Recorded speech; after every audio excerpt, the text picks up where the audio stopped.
Hi friends, అందరికీ నమస్కారం. ఈరోజు ఇంట్లోనే ఈజీగా ఎగ్ రైస్ ఎలా తయారు చేసుకోవాలో చూసుకుందాము. చూడండి ఫ్రెండ్స్, స్టవ్ వెలిగించుకొని స్టవ్ పైన మనం కళాయి పెట్టుకొని అందులో 2 స్పూన్లు నూనె వేసుకోవాలన్నమాట. ఈ విధంగా చూడండి ఫ్రెండ్స్, ఇంట్లోనే ఈజీగా మిగిలిపోయిన సద్దన్నంతో ఎగ్ రైస్ ఎలా చేసుకోవాలో ఈజీగా చూడండి ఫ్రెండ్స్. ముందుగా నూనెలో మనము గుడ్లు పగలగొట్టుకొని వేసుకోవాలి. అవి గోల్డ్ కలర్లో వచ్చేదాకా నెమ్మదిగా తిప్పుకోవాలి. ఉప్పు, కారము, నూనె, గుడ్లు అంతవరకు ఫ్రెండ్స్. ఎందుకంటే బ్యాచిలర్స్కి ఇది చాలా ఈజీగా అవుతుంది అనమాట. చూడండి ఫ్రెండ్స్, తక్కువ మంటలో పెట్టుకొని ఈ విధంగా తిప్పుకోవాలి.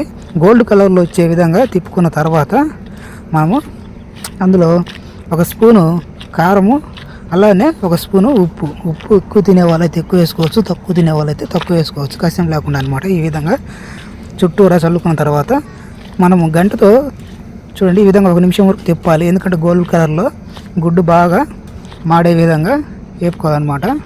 తక్కువ మంట పెట్టుకోవాలి ఫ్రెండ్స్.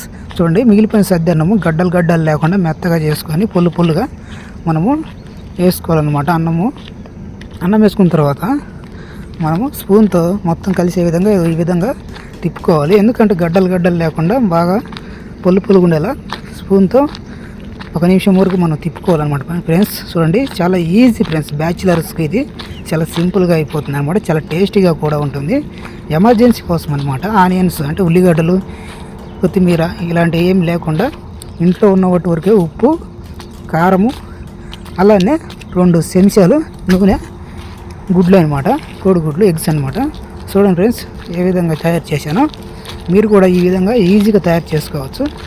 చూడండి, ఎగ్ రైస్ ఎంత బాగా వచ్చిందో చూడండి ఫ్రెండ్స్.